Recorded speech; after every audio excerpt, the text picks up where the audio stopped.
Mon histoire se passe dans une ville entourée de forêts, dans le sud-est rural du Kentucky.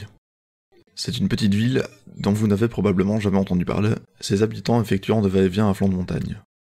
C'est le genre de ville où il n'est pas inhabituel de voir ses voisins troquer des biens en échange de bétail ou de services, vivant de ce que la terre leur offre et se débrouillant avec ce qu'ils ont. C'est ici que mon père a grandi, et c'est ici que mon père a fondé sa famille. Mon père était un homme fier, petit, environ 1m70, mais robuste. Il avait plusieurs cordes à son arc, montagnard, charpentier, survivaliste, chasseur, mais par-dessus tout, il était fier. Il a insufflé en moi toutes les valeurs auxquelles je crois aujourd'hui. C'est le genre d'homme qui vous donnerait son dernier dollar, le genre d'homme qui se laisserait mourir de faim pour être sûr que ses enfants seraient rassasiés. Et il fut un temps où il lui a le faire. Je suppose qu'il est nécessaire de préciser que j'ai grandi dans la précarité. Je sais que d'autres gens vivaient des situations pires que la nôtre, mais les temps étaient durs malgré tout. Mon père travaillait par intermittence, principalement dans la construction. Il y a peu de maisons dans notre communauté qu'il n'a au moins aidé à construire. Il bâtit notre maison du sol au plafond, creusant les fondations et nivelant le sol, avec pratiquement rien de plus qu'une pelle, une brouette et les bras de mon oncle et mes deux frères aînés. Notre maison se trouvait à flanc de colline sur une terrasse nivelée. Notre jardin semblait s'étendre à perte de vue, s'arrêtant aux abords d'un ruisseau de montagne devant la forêt. Il passa beaucoup de temps dans ces bois, en randonnée, en quête de ginseng, à la chasse ou à laisser les heures s'écouler. Les montagnes fournissaient à notre famille de nombreuses nécessités. Notre eau était pompée d'une mine proche du sommet, notre nourriture provenait principalement de la chasse et du bétail, et nos revenus étaient souvent issus de racines précieuses. Ma mère est une bonne cuisinière. Elle raffolait particulièrement du poulet que nous élevions nous-mêmes. Mon père, lui, préférait chasser. N'étant pas étranger aux arts culinaires, il préparait divers plats. Il traquait, tuait et préparait lui-même chacun d'entre eux. Bien avant le lever du soleil, il partait avec sa lampe torche. Il suivait le torrent de montagne avant de suivre l'un des nombreux sentiers de mine.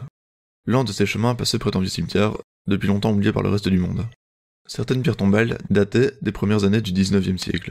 Je me rappelle une nuit où mon père décida de partir en repérage. Pour ceux qui l'ignorent, le repérage est une pratique commune chez les chasseurs des Appalaches. Et peut-être chez les chasseurs en général, mais je ne chasse pas donc je n'en suis pas sûr. Le chasseur s'aventure dehors avant que le soleil se lève, comme mon père le faisait souvent, avec une torche. Cette torche est utilisée comme un projecteur. En balayant le paysage, le chasseur espère apercevoir le reflet d'un œil. Vous savez, les yeux des animaux sont lumineux, et dans l'obscurité, quand une lumière est projetée dessus, ils brillent. Cette méthode permet d'établir de bonnes approches de chasse. Cette nuit-là, mon père rompit avec la tradition et décida d'emporter son fusil à pompe pour sa mission de repérage. Une décision qui, je l'appris plus tard, lui sauva la vie. C'était une douce nuit de printemps. J'ai toujours été un oiseau de nuit, donc quand mon père s'agita, j'étais toujours éveillé, en train de jouer sur la Super Nintendo. Je n'avais pas école le lendemain, donc il me gratifia de son éternel sourire. « Salut mon grand, dit-il. Tu veilles tard. »« Je veux terminer Mario, » lui répondis-je, mes yeux quittant l'écran une fraction de seconde. Assez longtemps pour l'avoir attaché ses bottes. Il ne répondit pas. Il continua de sourire et frotta ma tête en se rendant vers son armoire à fusil. Il en sortit son fusil à pompe, quelques balles et une lanterne de minard. La lampe, je m'en souviens, se fixait sur le front et était reliée à une grosse batterie qu'il accrochait à sa taille. Il revint ensuite au canapé et s'assit à côté de moi, levant discrètement la télécommande.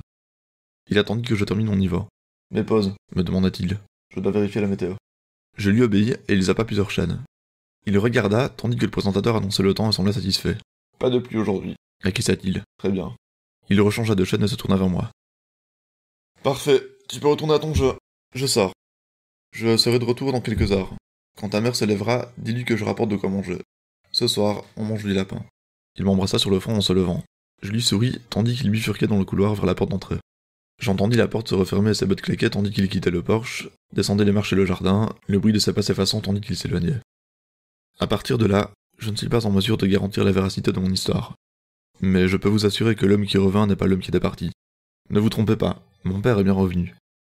Mais il n'était plus le même. Il ne parla pas beaucoup de cette nuit jusqu'à mon entrée à l'université. Voici son histoire.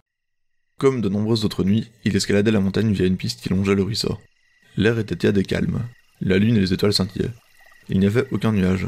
Le son des cigales et des criquets emplissait l'air. Il progressait le long de la piste, projetant de temps à autre de la lumière de chaque côté du ruisseau. Il suivit la piste jusqu'à une fourche.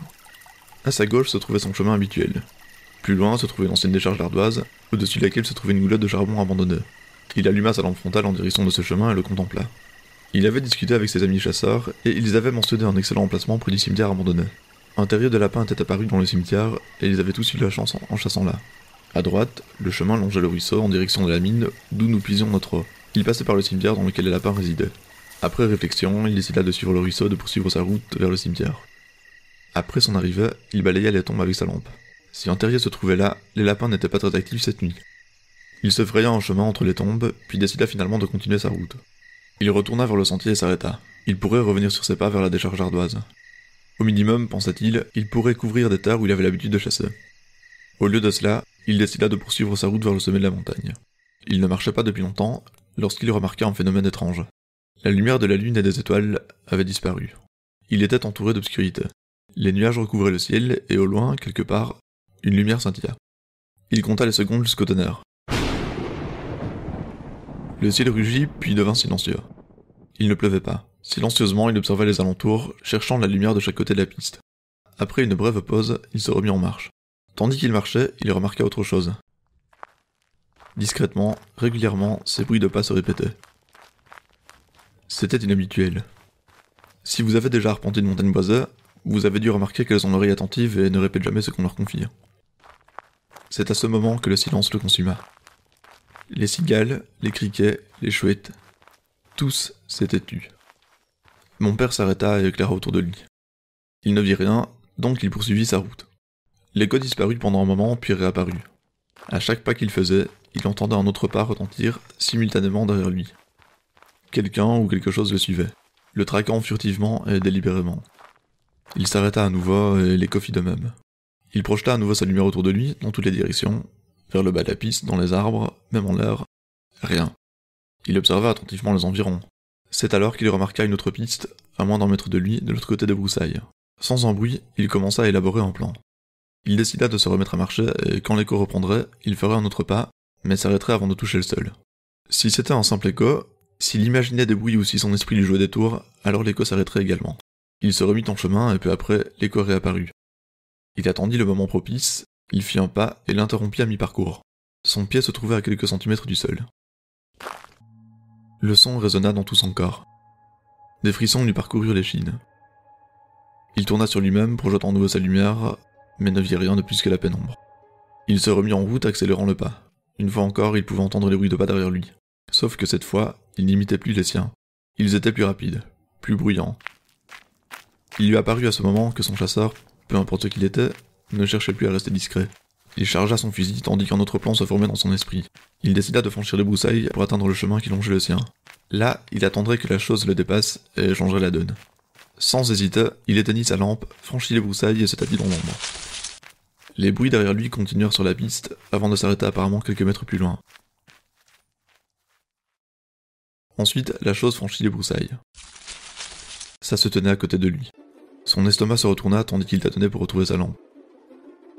Il sentait des yeux percer sa peau, creusant des trous dans son crâne. Ses mains tremblaient, ses genoux tremblaient, la lumière sortit en un éclair. À nouveau, rien. Il n'y avait absolument rien. Il éclaira dans toutes les directions, espérant trouver une preuve, un indice que quelque chose se trouvait là. Des branches cassées, des empreintes, n'importe quoi. Mais il n'y avait rien. Il n'y avait aucune marque de quelque chose franchissant les broussailles, de quoi que ce soit ayant arpenté la piste. Mon père, un chasseur expérimenté, ne trouva aucune trace de ce qui le traquait. Suis-je endormi? Est-ce un rêve? C'était la seule explication logique que son cerveau pouvait fournir. Il se donna une gifle, se pinça le bras espérant revenir à lui. Au lieu de ça, il grimaça de douleur. Il était éveillé, c'était une certitude. Il éclaira le sentier devant lui, mais n'aperçut rien. Un bâtiment, de la pierre et de l'acier, lançait une goulette de charbon. S'il pouvait l'atteindre, sans réserve, il se précipita. Il pouvait entendre des foulées le rattraper. Il bifurqua vers la goulette de charbon et plongea dedans. Elle s'effondra autour de lui, l'envoyant valser sur l'ardoise et la roche. Rapidement, il se releva et projeta la lumière vers la goulette, le fusil à l'épaule. Il pouvait l'entendre se déplacer rapidement sur la piste. Il l'entendit toucher la goulette, elle tonna et s'effondra sous son poids. Mais mon père ne put rien voir. Il tira aveuglément, pompa, et tira. Encore. Et encore. Et encore. Les détonations de son fusil à pompe résonnèrent dans toute la vallée. Un son égalé uniquement par un rugissement qui fit se dresser les poils de sa nuque. La goulotte resta silencieuse un instant, puis il entendit les foulées foncer dans la direction opposée. La chose escalada le sentier en direction de la mine. Mon père attendit dans l'obscurité. Il patienta longtemps, tendant l'oreille, jusqu'à ce qu'il entende les premiers gazouillis des criquets briser le silence. Il rentra à la maison aux environs de midi, sévèrement marqué par sa chute. Il ne dit pas un mot. Ma mère tenta de le réconforter, mais ne reçut qu'un regard silencieux de désespoir. Ses yeux se remplirent d'une terreur que je n'avais jamais vue auparavant. Et son perpétuel sourire s'était évanoui. Peu de temps après, ma mère et lui se séparèrent. Le tribunal décida que la maison me reviendrait à mes 21 ans. L'été précédant ma dernière année à l'université, je rentrais à la maison et le trouvais assis sur le porche, fusil à la main.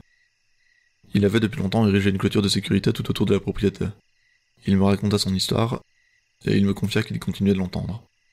Quand il se rendait chez sa mère ou quand il taillait lait et tondait la pelouse, il l'entendait le suivre, constamment, il le traquait et le chassait. Après sa mort, je laissai la maison vide. Je ne trouvais pas correct de la prendre alors qu'il l'avait bâtie de ses mains. Puis je rencontrai ma future femme, à présent nous sommes mariés et attendons un garçon. Je les ai ramenés là-bas, pour élever ma famille où j'ai grandi. Mais j'écris ceci maintenant parce que j'ai peur. Chaque nuit, je fais le tour de la propriété. J'inspecte la maison, puis le jardin, et chaque nuit, j'entends l'écho de mes pas de l'autre côté de la clôture.